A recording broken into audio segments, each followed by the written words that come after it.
My name is Harold Bennett, and by the time my son got engaged, I had already spent over 40 years building a business from nothing. I started with one rusted delivery truck, a rented storage unit, and enough debt to destroy most men.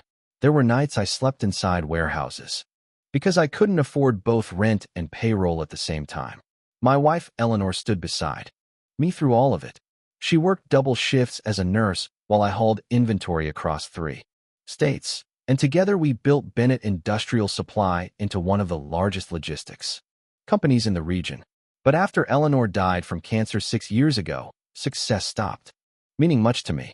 I sold my penthouse, stopped attending business events, and moved into a quiet lakeside house where nobody cared about wealth or status. I still owned everything: the company, the properties, the investments, but I dressed simply, drove an old pickup truck, and lived quietly because I no longer felt the need to impress anyone. The only thing I truly cared about was my son Daniel. He had grown up privileged after the business became successful, and I'll admit now that I probably made life too easy for him. I gave him private schools, luxury vacations, and opportunities one never had myself because I wanted him to avoid the hardships I endured. What I didn't realize was that comfort was slowly changing the way he viewed people. When Daniel called to tell me he was getting married, I thought maybe life was finally giving us a chance to become close again. He sounded excited while describing his fiancée Vanessa Collins and her high-class family. That phrase bothered me immediately because he repeated it several times during the conversation, almost like he needed me to understand how important their status was. Still, I agreed to meet them at an expensive restaurant downtown. Before hanging up, Daniel awkwardly reminded me to dress well because Vanessa's family was particular about appearances. I remember staring at the phone after the call ended because no son should feel nervous about introducing his father unless something inside him is already broken. That night, I deliberately chose to wear old clothes and drive my pickup truck instead of my Mercedes because I wanted to see who these people really were before they knew anything about my finances. The reaction was immediate. Daniel looked horrified when he saw me step out of the truck. He pulled me aside near the entrance and whispered, "Dad, why would you come looking like this?" I smiled calmly and told him these were the same hands and clothes that built his entire life, but he only looked embarrassed. Inside the restaurant, Vanessa's parents treated me like background furniture from the very beginning. Charles Collins had the fake confidence of a man born wealthy rather than someone who earned anything himself, and his wife Linda kept scanning my clothes with barely disguised disgust. Throughout dinner, they asked insulting questions disguised as polite conversation. Charles asked whether I ever regretted spending my life doing manual labor, while Linda talked endlessly about private clubs, luxury cruises, and elite social circles before casually asking whether I had ever traveled outside the country. Daniel laughed along nervously instead of defending me, desperate for their approval like a teenager trying to impress rich classmates. Vanessa wasn't openly cruel at first, but she carried herself with the same quiet arrogance. One point the waiter accidentally spilled water near my seat, and Linda sighed loudly before saying, "This is why certain environments should remain refined." She looked directly at me. When she said it, the waiter apologized repeatedly, but everyone at the table understood who she was insulting. Daniel heard it clearly, yet he lowered his eyes instead of speaking up for his own father. That moment changed something inside me. I realized Daniel wasn't simply nervous about fitting into Vanessa's world. He was ashamed of me. Over the next few weeks, the situation became worse. Vanessa suddenly became very interested in whether I planned to contribute financially to the wedding. Linda constantly made comments about maintaining standards, while Charles joked about how difficult it must be for Daniel to carry financial pressure alone. One evening, Daniel visited my lakeside house and spent half the conversation asking indirect questions about my retirement savings. He looked disappointed when I answered vaguely instead of bragging about my wealth. Then he finally admitted Vanessa's family assumed I was struggling financially and hoped I could still help where possible. I asked him whether he cared what they thought about me, and after a long silence he replied, "Appearances matter to these people." That sentence stayed in my mind for days because Appearances had never mattered when Eleanor and I were sacrificing everything to build a future for him. A week later, Vanessa invited me to dinner at her parents' mansion, and I immediately sensed something was wrong because suddenly everyone acted unusually polite. Charles poured expensive whiskey while Linda complimented my jacket for the first time in her life. Then Charles leaned forward and calmly explained that marriage required financial planning. Linda added that I was getting older and living alone, suggesting it might be wise to move somewhere smaller and cheaper. Vanessa quietly agreed while Daniel sat there avoiding eye contact. Finally, Charles revealed the real purpose of the dinner by suggesting I transfer ownership of my lakeside property to Daniel before the wedding so the young couple could start their marriage with stronger assets. I stared directly at my son and asked whether he agreed with this conversation. After several painful seconds, he nodded and said it made practical sense. Practical sense. That was the phrase he used after everything his mother and I sacrificed for him.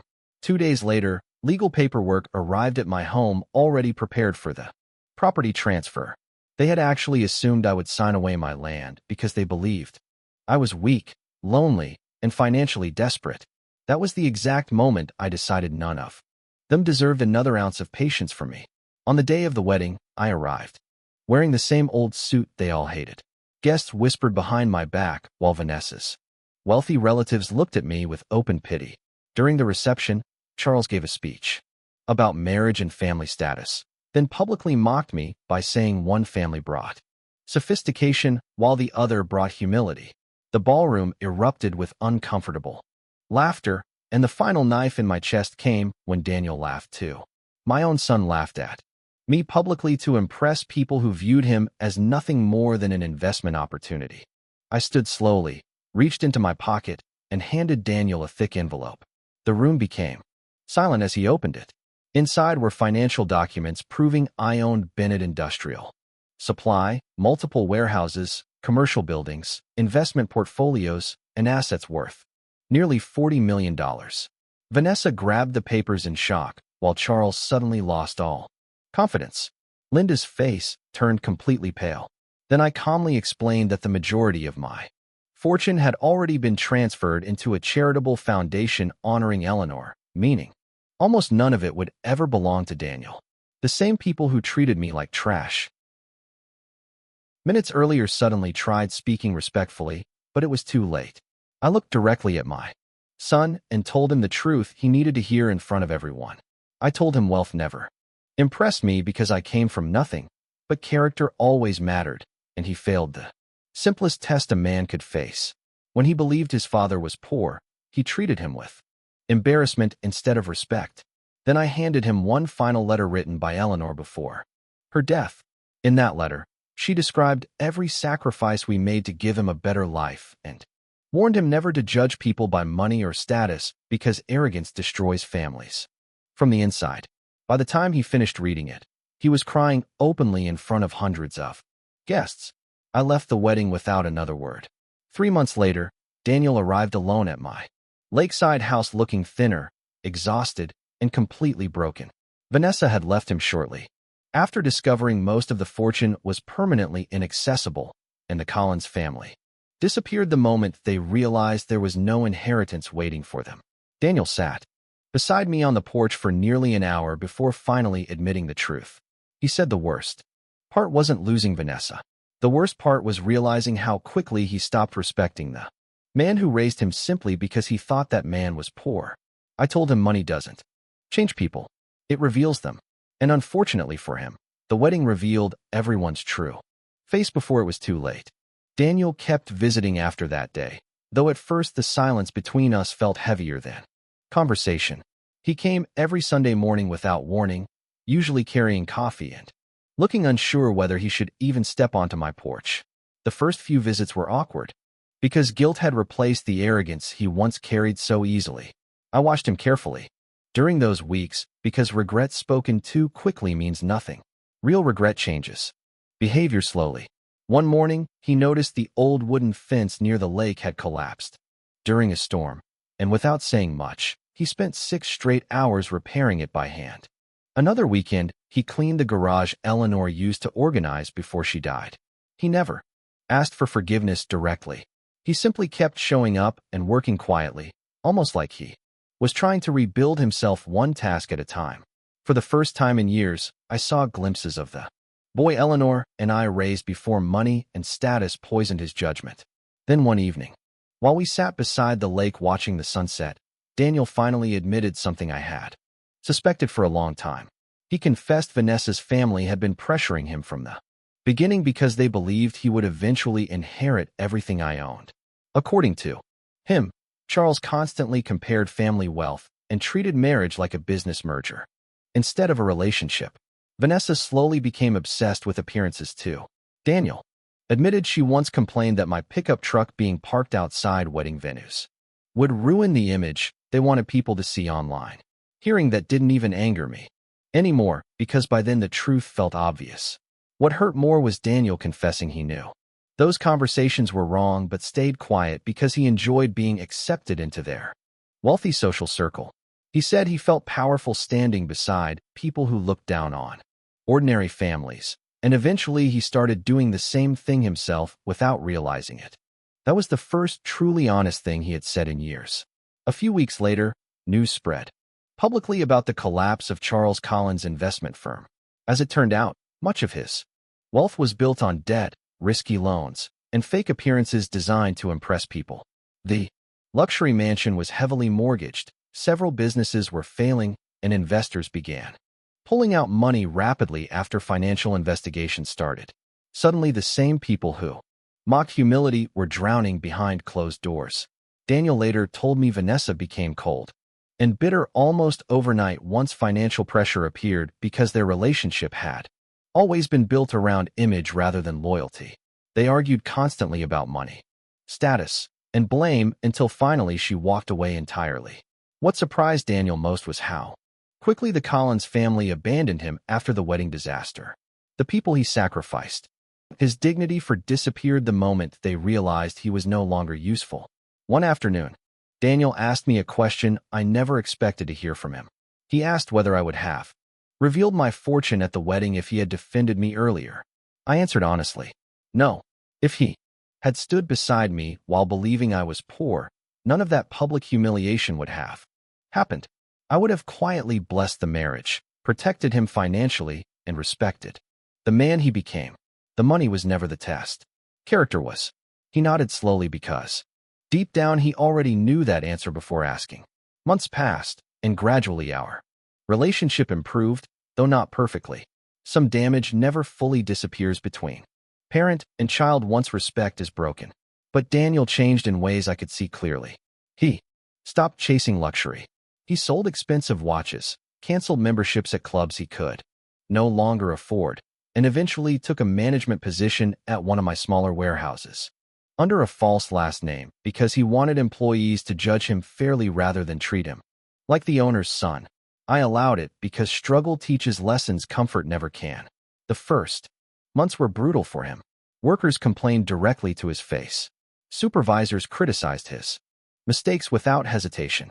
He worked 12-hour shifts during winter storms loading damaged inventory after several trucks arrived late.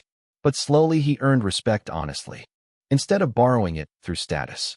One evening, an older warehouse worker named Miguel approached me privately and said, "Your son finally learned how to listen." That sentence meant more to me than any business award I ever received. Nearly a year after the wedding disaster, Daniel accompanied me to visit Eleanor's grave on her birthday. We stood there quietly while wind moved through the trees around the cemetery, and after several minutes, he finally broke down completely. Not the embarrassed tears from the wedding. Real tears. The kind that come from understanding the weight of your own failures.